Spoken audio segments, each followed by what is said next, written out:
With the passage of the PACT Act, it is now easier than ever for veterans to get connected to the benefits that they earn as a result of their service. On August 10th, 2022, President Biden signed the PACT Act into law. According to the Veterans Administration, the PACT Act is a law that expands VA healthcare and benefits for veterans exposed to burn pits, Agent Orange, and other toxic substances. This law helps us provide generations of veterans and their survivors with the care and benefits they've earned and deserve. The PACT Act is perhaps the largest healthcare and benefit expansion in VA history. The full name of the law is the Sergeant First Class Heath Robinson Honoring Our Promise to Address Comprehensive Toxics Act. The PACT Act contains some significant changes, including the expansion and extension of benefits eligibility for millions of veterans. It also has opened the door for a host of bad actors to exploit the opportunity for financial gain. This can take a variety of forms, from legitimate companies who charge veterans to file a claim, to outright fraud, where veterans are targeted with upfront fees by groups who sounded legitimate, only to disappear once the payment was made.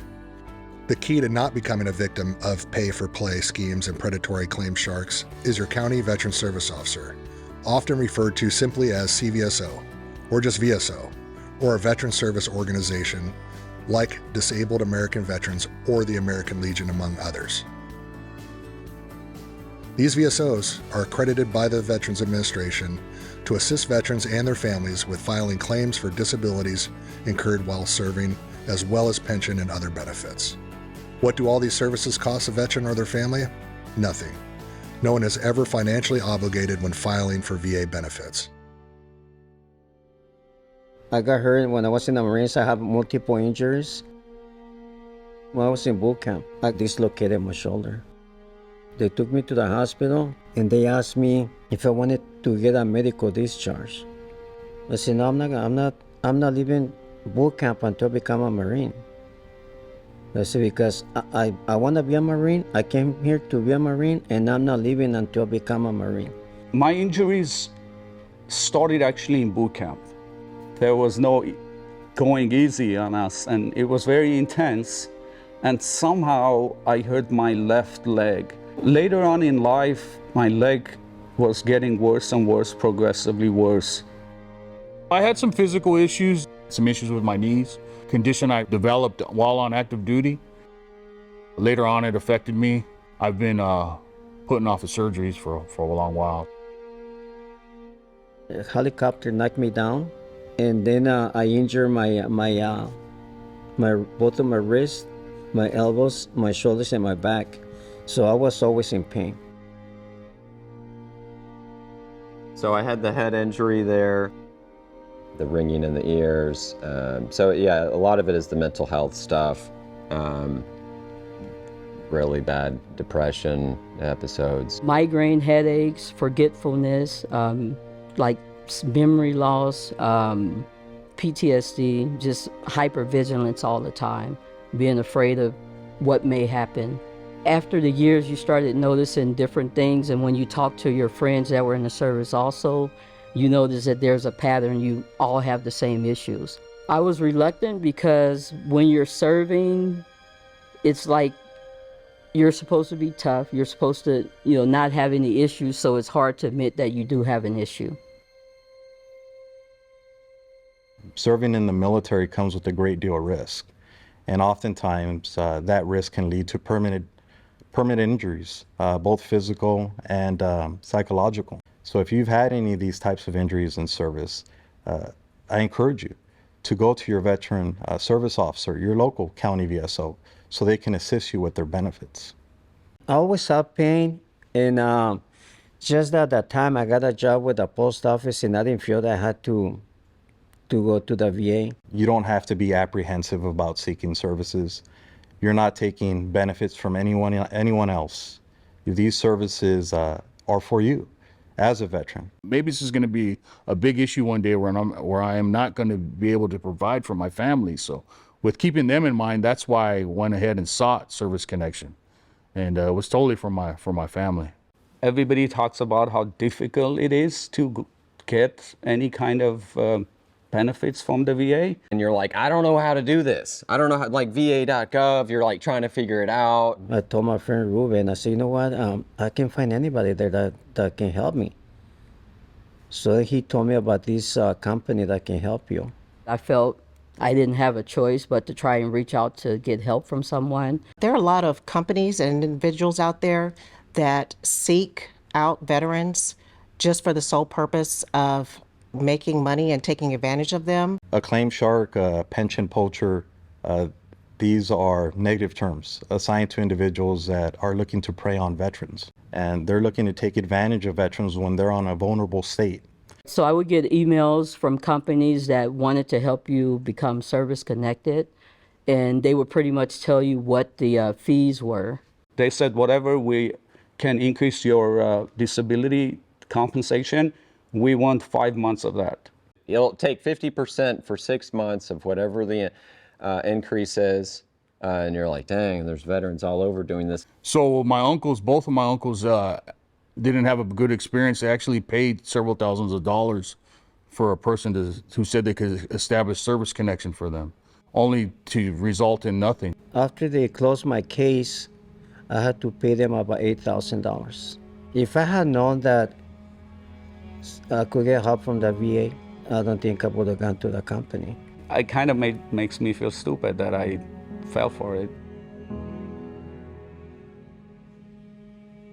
So I've had veterans utilize some of the services, unfortunately, through these claim predators. Frankly, when you have deeper discussions with them, you start to understand that many of them just weren't aware of the services that we provide.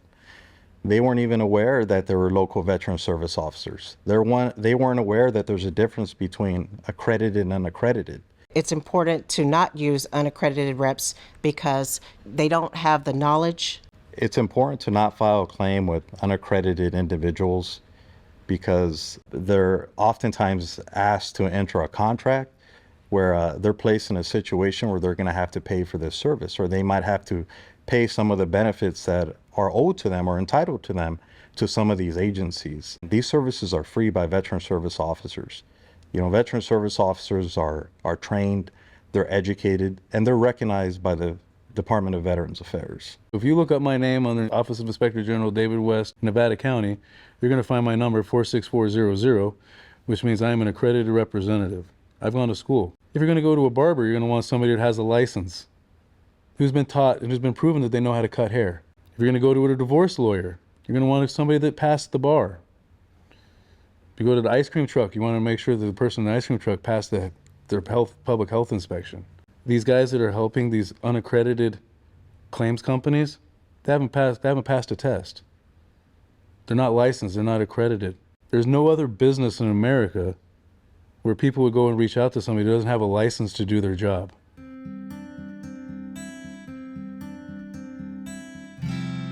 The VA system can be very complicated. That's why veteran service officers are there, because they serve as the primary advocate for the veteran. We assist in filing claims from start to finish. We can help navigate the process.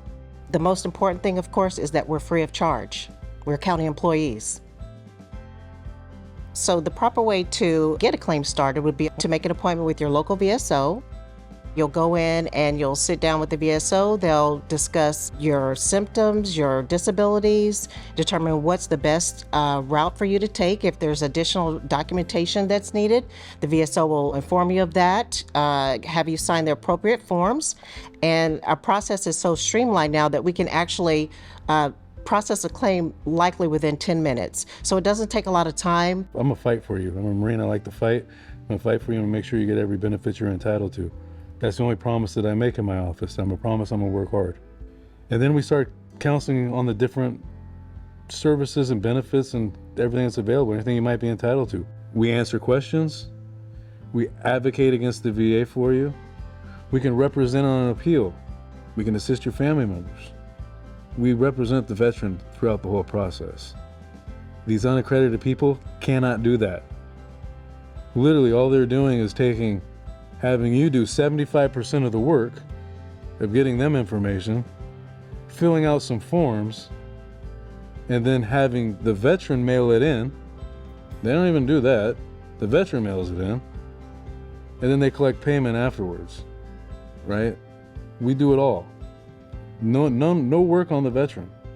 And after that veteran's first claim, when we talk to the veteran, we're able, if we're the representative, we're able to submit stuff for them on their behalf. Right? They bring it in, like we make the process so much easier for them. Take a lot of the backbreaking work off the veteran and put it on ourselves. You know, every day I have the opportunity to make a difference with veterans and their families. And it's something that's very personal to me. It's become a lifelong mission. I'm able to get the care that I need, and I was able to properly do it through an accredited VSO. I have a good doctor at the VA. I am still in touch with my veteran service officer to this day. It's been a great relationship. Just really compassionate and heartfelt to want to help. Just like the relatability, and he was comforting through this stressful process. It's like a family here. It's just like family. The thing that I love most about being a VSO is that I get to help my brothers and sisters. My passion for being a VSO stems from me being a veteran myself. My grandfather, my dad, my boys were all veterans. Since I was a very little kid, I'm talking about maybe like 4 or 5 years old, I wanted to serve. My aunt, she was in the Air Force. I wanted to do the same thing. My grandfather, World War II, my uncles in Vietnam. Those guys are my heroes. To have that legacy in my family is an honor. I'm very proud of that. I love everything about the Marines, being in the Marines, yes. If I had not joined the Marines, I wouldn't seen places or learned things that I learned in the Marines. If as a civilian, I wouldn't be being able to learn it. And I always liked weapons too, so that was a good thing for me. I always wanted to be a soldier. I decided to join when I was still in high school. I felt like a calling to serve my country. I was born and raised in Armenia. I came to this country when I was 16 years old. 1 year after high school, I joined the Navy. I wasn't even a citizen at the time, but they didn't require citizenship. So I was very thankful. Since I was a little kid, I always dreamed of coming to the United States, probably like most other people that don't live in the United States. So when I came here, I felt very thankful, and I sort of wanted to kind of give back a little bit.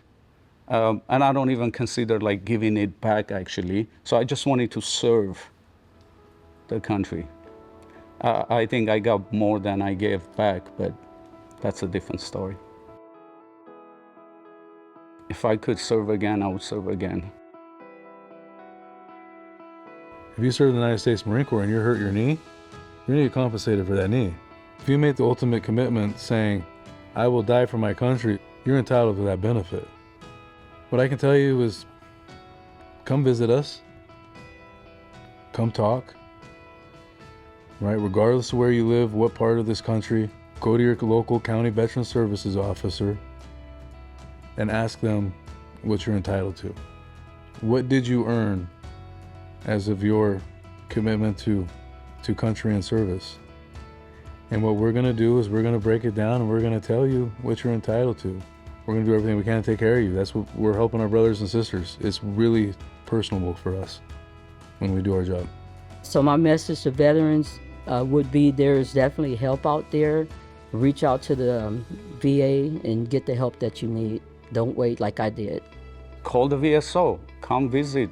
If you're local, come visit the location, see the people, see that there are people here to help you and they don't want to charge you. I became a VSO because I was navigating through the veterans benefits process myself. I saw it as an opportunity to give back to my fellow veterans and really walk them through the process of obtaining their benefits in a seamless fashion. I've been given a great gift, and that is making a difference in the veteran community. So I'm really proud on the fact that I get to assist my veteran brothers and sisters. The bottom line is this: regardless of where you served, when you served, or how long you served, the fact is you served. And since you served, you're entitled to certain benefits. Accredited veteran service officers, whether at the county or at a veteran service organization, are trained professionals available to veterans and their families free of charge. Filing a claim can be a complex, time-consuming process, and you deserve a knowledgeable guide through that process. someone with your best interests in mind rather than the size of their fee.